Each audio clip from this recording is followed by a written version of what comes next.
Salvete, mihi nomen est, Stella, et hoc est Batgirl the Oracle, the Barbara Gordon podcast, episode 230 for February MMXXIII. Batgirl the Oracle is brought to you by MileHighComics.com, your new and collectible comic book store. Mile High Comics has an inventory of over 5 million comics from the gold, silver, bronze, and modern age, and over 100,000 trade paperbacks. If you're not into the vintage stock, Mile High Comics also has a subscription service called the New Issue Comics Express, offering a discounted price for comics ready to hit the shelves.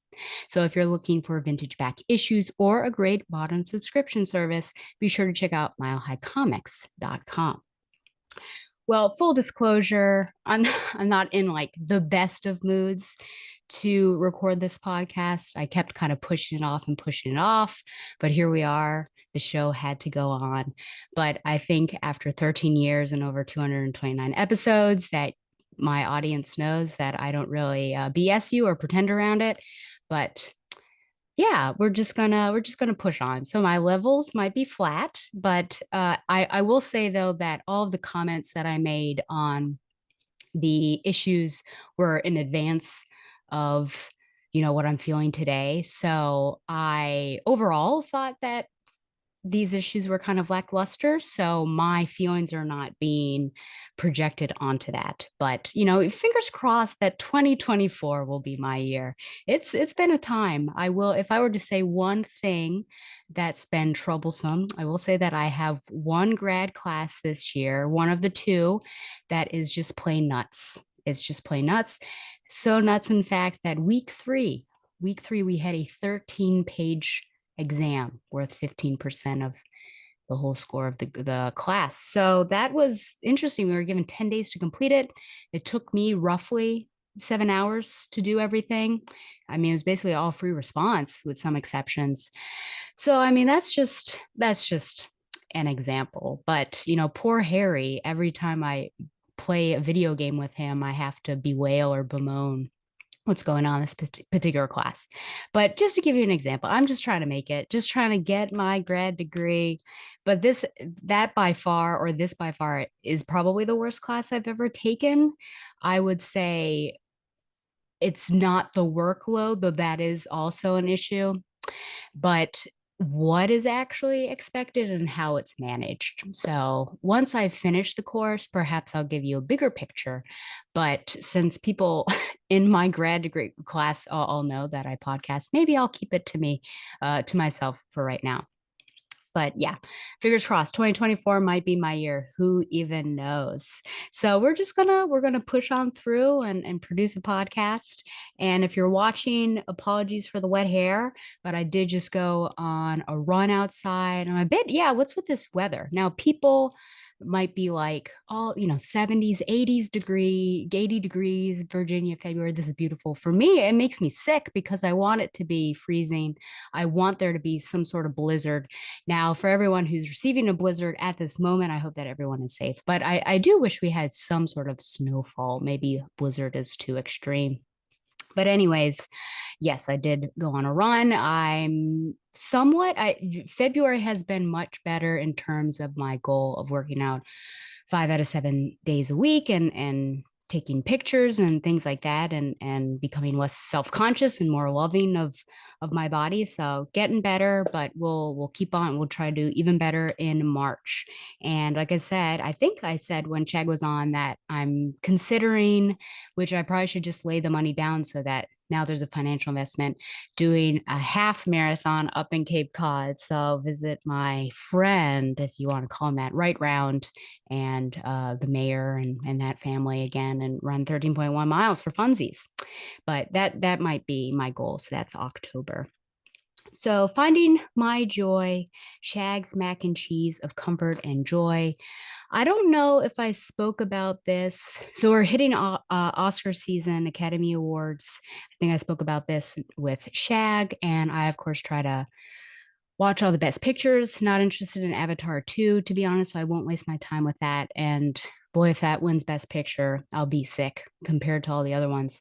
But I did see women talking couple weeks ago with a friend of mine, and I highly, highly, highly recommend, of course, trigger warning in terms of sexual assault and rape and continuous rape perpetuated upon this community was just so good and so compelling in the fact that it literally is women talking, but you are so engaged for that entire time. You don't feel the runtime at all, which is, I think, below 2 hours, anyways. But you know how sometimes you can feel like, oh, wow, this has kind of gone on for a bit, but definitely not with that. So I highly recommend that. And I'll have to soon fill out my Oscar picks so I can go up against Heath Bar again for, is this the fourth year in a row? And we'll see what I have yet to pick my wager, what book I would get him to read if I win. But I'm looking forward to that. I have one last best picture to watch, which is All Quiet on the Western Front. And I know that's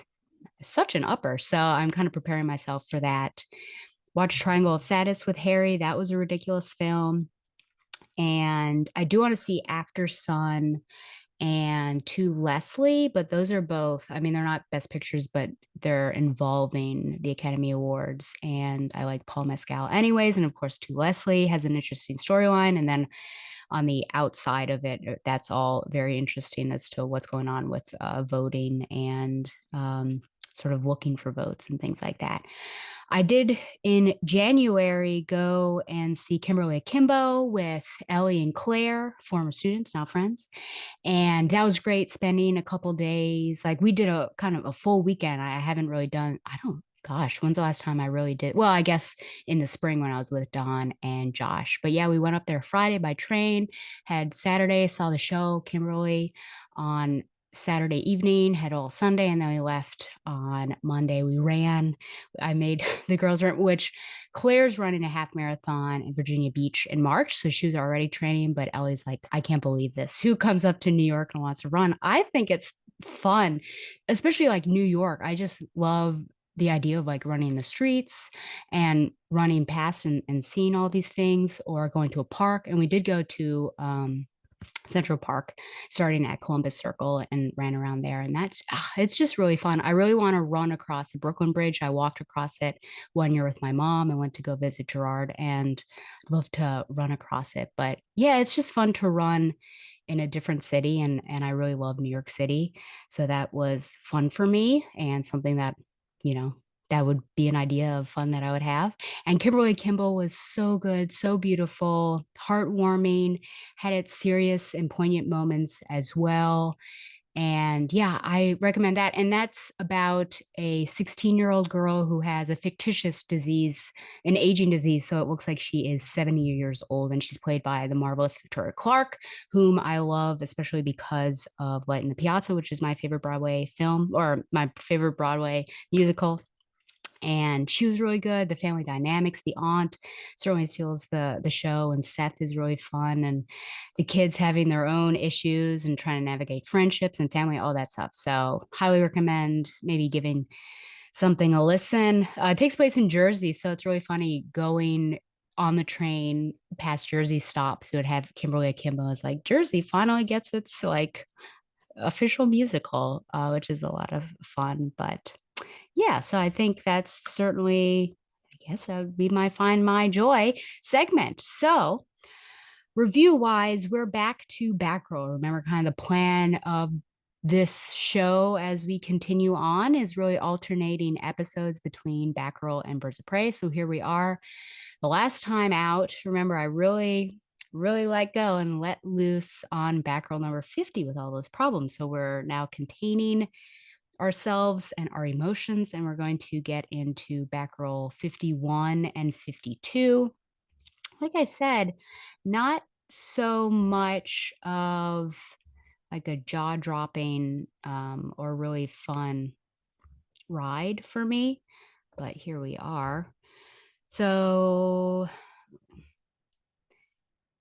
51, the subtitle is The City is a Garden. If you are watching, you can see we have Cass got this beautiful cover, really. She looks like she might be comatose in the process of falling backwards, and she is being caught by some giant leaves, and some flowers are wrapping around her.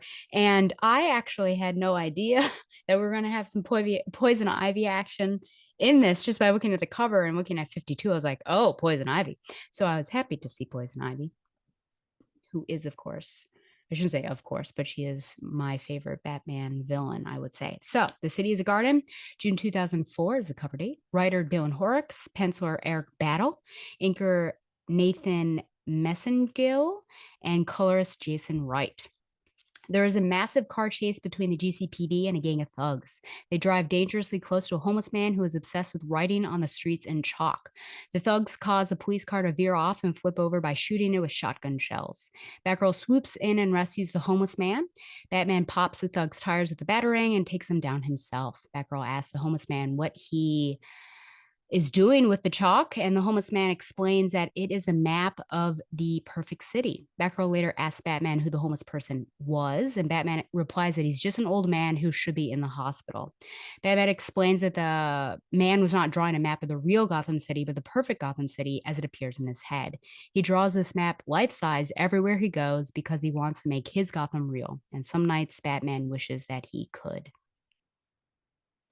Arturo Rodriguez and Emily James report on an art installation being unveiled in Crime Alley. The artist Chris Colson received I wonder if he's related to Agent Colson, received a grant from the Wayne Foundation to make a large piece of environmental art. Oracle visits Cassandra Cain's new apartment for the first time. Barbara exclaims that this is much better than Cassandra's cave, and Cassandra insists that she liked the cave. Cassandra begins using strange old-timey slang. Yes, I'll get into that. And Barbara is confused.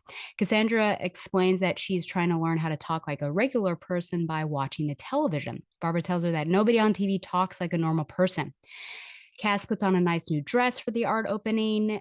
She doesn't want to go, but Barbara tells her she might as well enjoy it. Barbara says that it's important for Cass to spend time in the sunlight every day and try to appreciate things like art. The artist Chris Colson tries to hit on Cassandra at the opening ceremony. He does this by badmouthing Bruce Wayne as a vapid airhead, and he's very embarrassed to learn that Cassandra and Bruce are close friends. Bruce delivers which, if I'm to flip to that particular page, because of course I'm going to talk about the, I don't know, potential romantic aspects between Bruce and Cassandra. The way that he grabs her, looks at her, leads her away, it's a little suspicious. Lost my place now. So Bruce delivers a speech explaining that he funded the project so that there would be a symbol of beauty and growth in Crime Alley. They open the installation, and it's revealed that Coulson transformed 2 blocks into a massive garden. There is an air of tranquility and overwhelming natural aromas. This makes Bruce uncomfortable, and he excuses himself. I also want to flip to that particular page. If we look at how he reacts, look at him. He really is uncomfortable. I have to leave, I have some work to do. It's very interesting. Okay. Coulson explains to reporters that he recreated the Garden of Eden. This is a place where there are no rules or social order or inhibitions or guilt. The people around him seem to be communing with nature, engaging in physical intimacy, and even disrobing. Coulson asks Cassandra what she thinks, and she asks what he's done to these people. Coulson tells her that the garden is doing it, not him. They're about to kiss, but the homeless man arrives and interrupts them. He continues drawing with his chalk and insists that this is all wrong.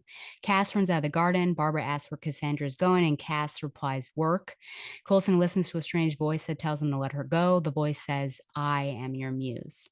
Batgirl patrols the streets that night and fights random unexplained ninjas and stuff. This is what the wiki page says. Eventually, she follows Sirens back to the garden, which is now surrounded by police.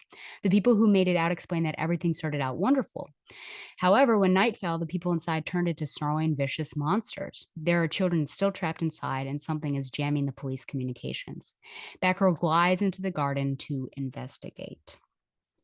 Okay, so yeah, the fact that Babs, oh my gosh, look at this. People frolicking, a near kiss. Why are we doing this to Cassandra is always that. And then Babs got out of her chair and there's a blanket there. She's laying down and she's not concerned at all. So we should be concerned because Barbara is not concerned. Okay, let me share the next issue, which is 52, The City is a Jungle. And what I'm going to do is recap both of them and then talk about the story as a whole. As we see with this particular cover, Poison Ivy is revealed. Cass seems to be struggling. The words say, "That girl is poison." Wah wah. Okay. July 2004 is the cover date. And I was going to say the same creative team, but no, writer Dylan Horrocks, pencilers Rick Leonardi, inkers Jesse Delperdang, and colorist Jason Wright. The citizens of Gotham City wake up inside an enormous garden taking over the buildings. They begin happily communing in this environment. Poison Ivy is revealed to be responsible, having taken advantage of artist Chris Coulson.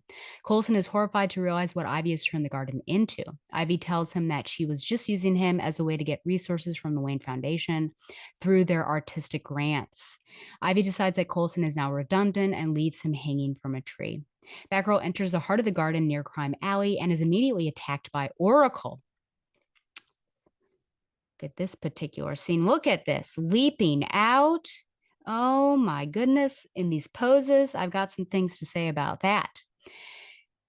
Oracle tries to kill Batgirl under the influence of Ivy's pheromones.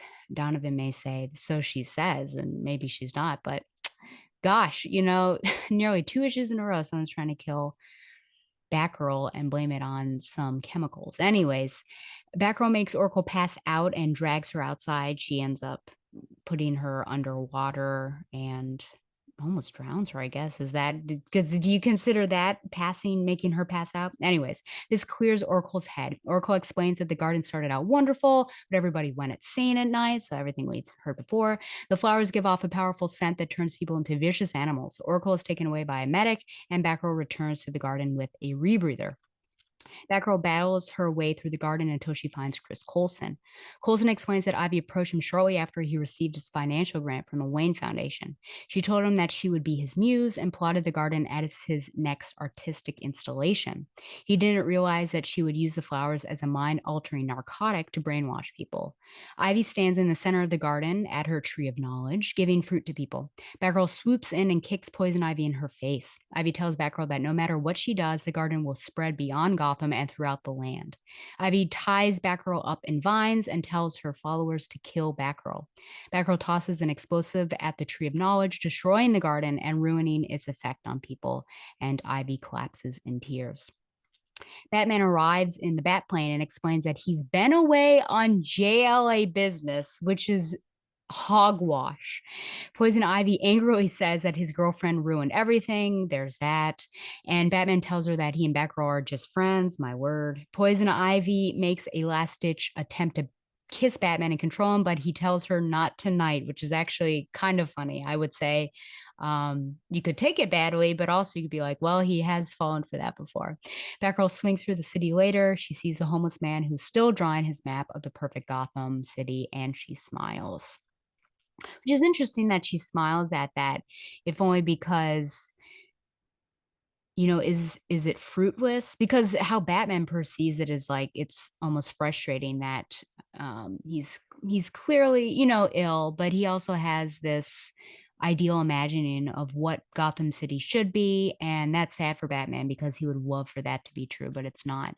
But maybe Batgirl is like, well, things are back to normal, and this guy maybe she has hope that Gotham City will become what it should become. So, as I said, Poison Ivy is probably my favorite Batman villain, quote unquote. I know that there are certainly times that she's an anti hero or perhaps even a hero. And I feel like the story did have some strong potential, but I'm not really sure that it reached it. I do wonder what Ivy's motivations are, but it seems like a silly question given, her motivations are generally the same. But this story gets a bit more complicated in terms of how the people are reacting to her creation / Coulson's creation.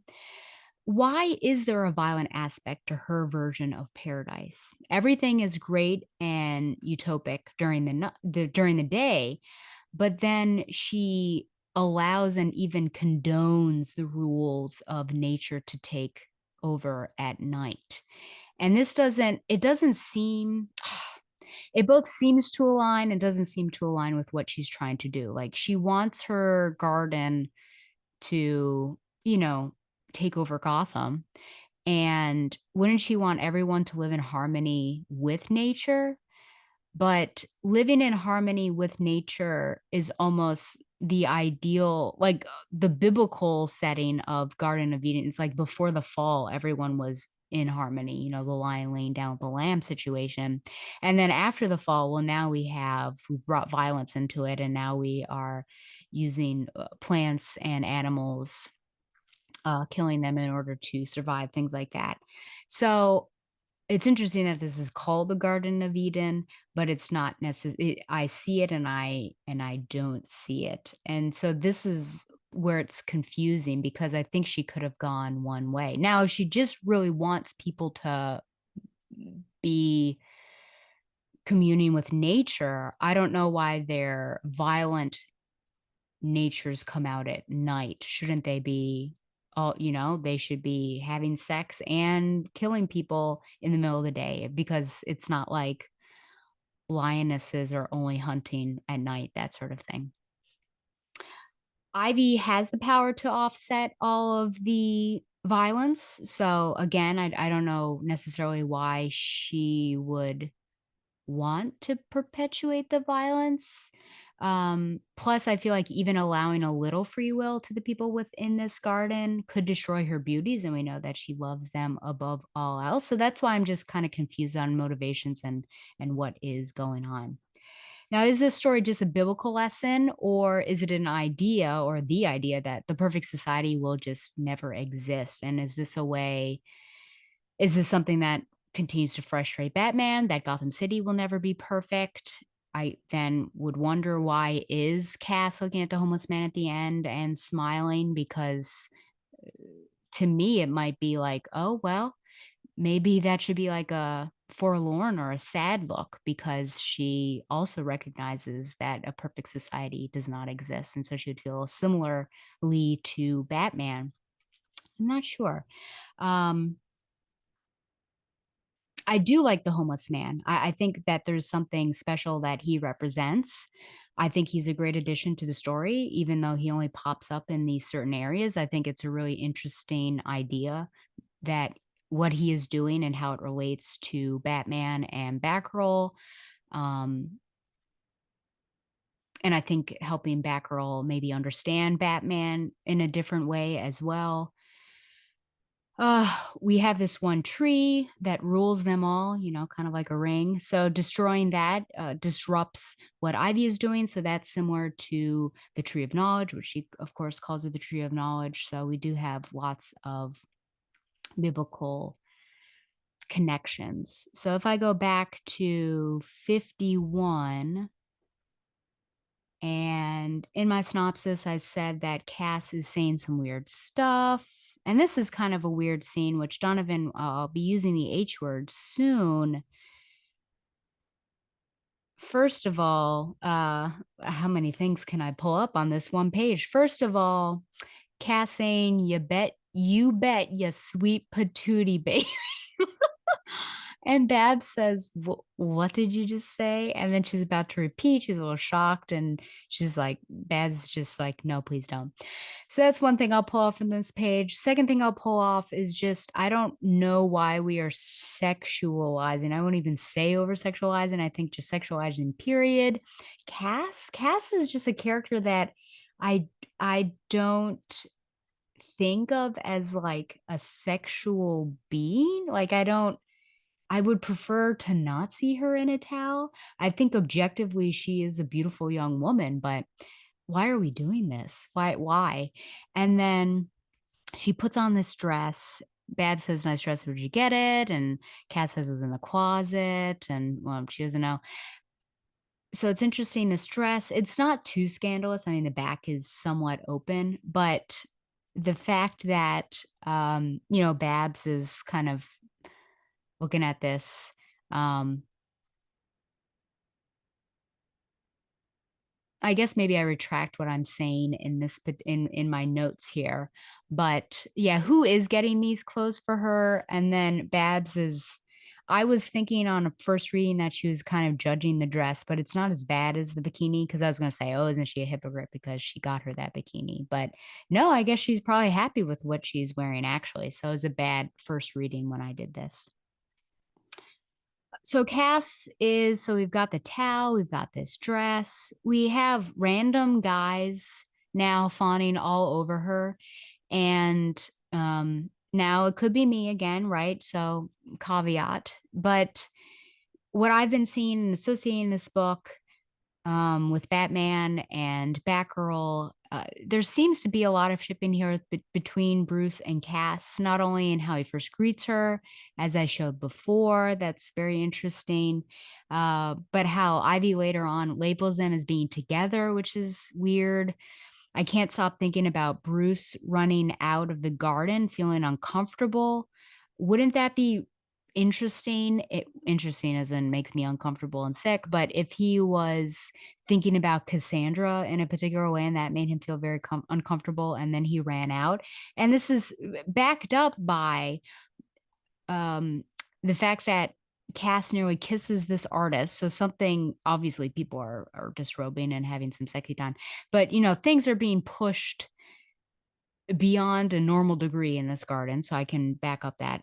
Um, Cass also runs out of the garden in clear distress because she doesn't like what type of person she's becoming. Um, though, one wonders if this was only because of the kiss or if she would not feel content if she lived in a utopia because she feels there's no end to the mission, like Batman, or she just feels uncomfortable in this situation. I don't even know. Why is Batman lying about being away on JLA business? He runs out. So it's something that made him so uncomfortable that he ran out, was gone for however long, and came back and lied about it after everything was cleaned up. He didn't even come back to help or bring back a rebreather like she did. So that's a bit strange. And then yeah, I already mentioned the not this time. So Babs, I didn't particularly like how she was used in the story, which should shock no one, but she was just, I mean, it was fun for her to be with Cass, but then she of all people doesn't think that this is a little weird that she is, or that people are doing this kind of stuff, and maybe Babs is feeling a certain way as well. I don't know. And then also I think that her body, if I may be blunt or so bold, her body is given way too much credit in this particular fight scene, mainly because I think her legs would probably be flapping about uncontrollably as she swings. And I'm thinking about Birds of Prey number 8, that her legs were tied together as she was on the trapeze with Dick. And so here we have like her bending the legs and able to swing on a vine. I feel like this would not be possible given her current abilities. Well, we have Cass go up against a high tier Batman foe and use her smarts to take her down, which is a lot of fun. Also, who really wants to see Cass and Barbara fight? That's unfortunate. At least there's a hug and all of that stuff. Yeah, so the rebreather again, if Cass thought of it, you'd think that Batman would have thought of it, but I don't know. But she has to fight through everybody, protect that Coulson guy. Gosh, forgot to mention that Ivy is practically naked as well. And then, yeah, take down Ivy. But the easiest way is to go to the center of it all. So uses her smarts, takes down I don't know, would you say that Ivy was maybe B level or A? Because I don't know what you would consider an A level Batman, like an A tier. I feel like she's, top of the rogues, but maybe people would say she's like a B level, but she's pretty powerful. I don't know that her lipstick can work on women, but I could be wrong. But all that to say, good job, Cass, taking down Poison Ivy. And then it just seems like, hey, we're back to business as usual with Batman after 50. So things are the same. I don't know, better or the same or just neutral. And hopefully there won't be any other fights. Or we've reached the status quo now. Everyone seems to be in a healthy state. Okay, so I think I'm going to give this 7.5 out of 10 utopias. I like poison ivy. The idea of this garden is interesting. I just stopped sharing, but this artist transplants forms, like building forms from one culture to another.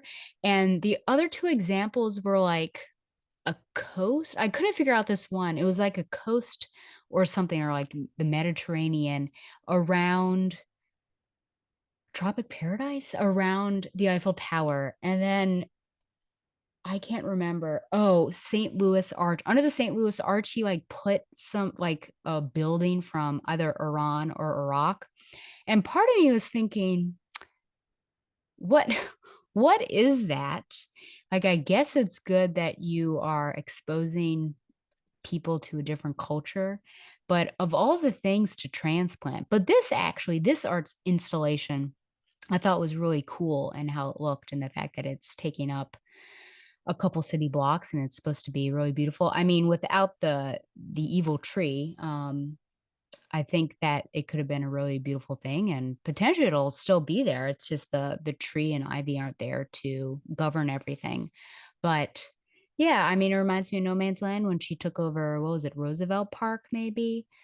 Um, and I feel like Zero Year with Scott Snyder, there was stuff going down. There was a lot of flooding, but I feel like there was some sort of park. But any place where there's greenery breaking through the cement, I think is like a tree grows in Brooklyn. I think that that is a beautiful thing.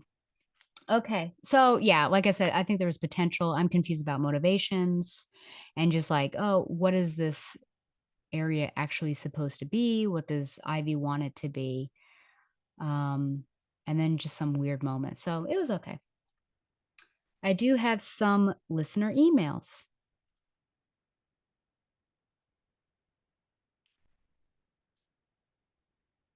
So I do have a couple. Oh no. January 18th. No, this might be right. Uh, oh dear. I see something from 227 part 1 from Spider Boy into Jesus. I don't know that I can or should defend this cast versus Batman story, but I will defend Batman himself. This just goes back to what I've been saying about this era for a while. Batman is being written poorly here. This is simply a bad interpretation of his character. In the best versions of Batman, you can see that while he generally has difficulty outwardly expressing it, he definitely does care about his family.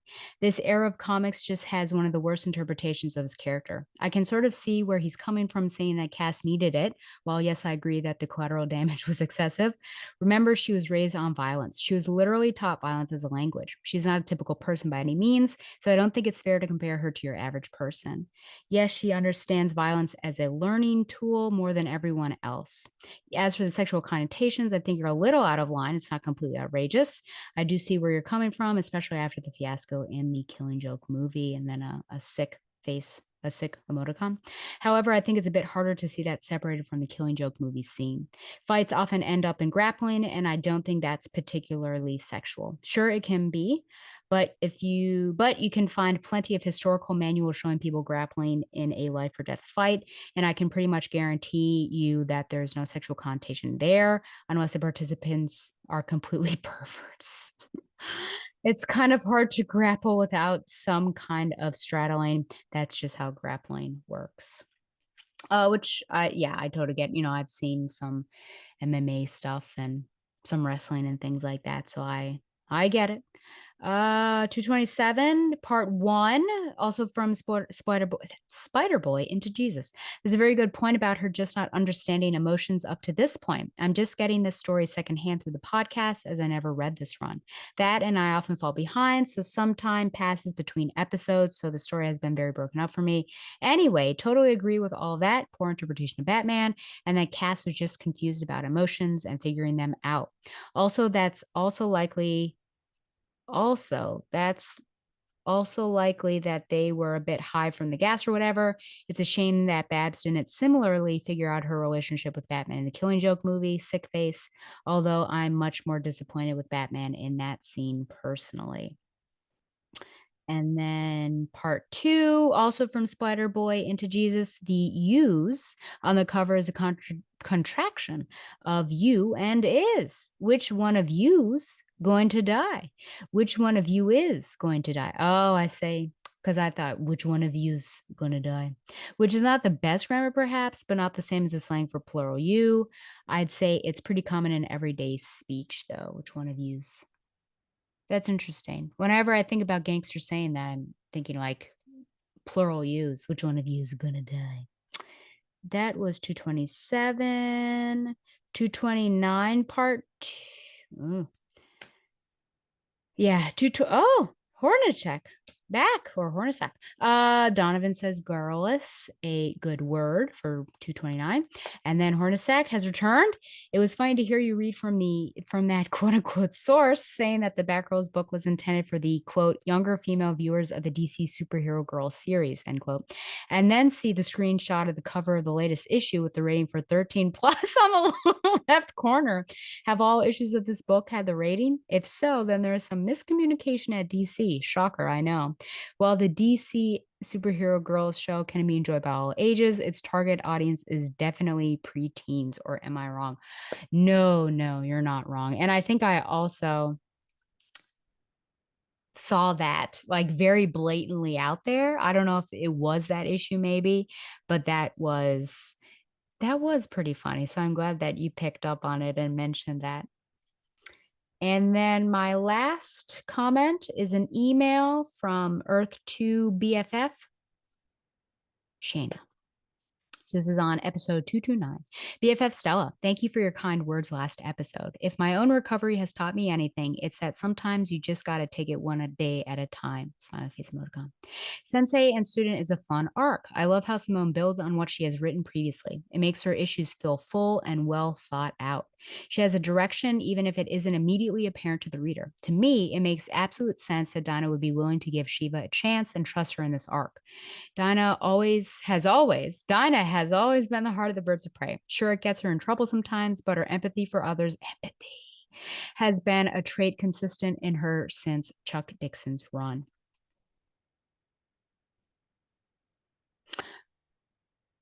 I also would like to know who took that picture of Nightwing and Babs making out. I know who was there. And also why Barbara has it framed and on display. She likes remembering hot makeout scenes, I guess. As for Batgirl's number 14, it was a really beautiful issue. I was a little let down by Steph's letter, though. I thought there might be something more to it, but maybe there is more to see next issue. And then she follows up by saying, I am also a big fan of muttering Amor Fati over and over to myself when life gets rough. Maybe you are familiar. Yeah. Calling out to anything and everything like, dear Lord, why? But yes, that is a good shout out, and I appreciate the Latin for sure. Oh, back rolls. Yeah, you and I on the same page, of course, with that letter and thinking it was going to be something else, but there we are. Okay, well, that is it for part one. To clean up my listener emails. When I come back, I'm going to cover some modern quickies featuring Nightwing. I'll probably talk about them very quickly and maybe show just a couple scenes. And then do a full review of Batgirl's number 15. I had to be sure that was the number. Yes, Batgirl's 15. But first, Zaius's Radio Hour featuring You First by Paramore. See you soon.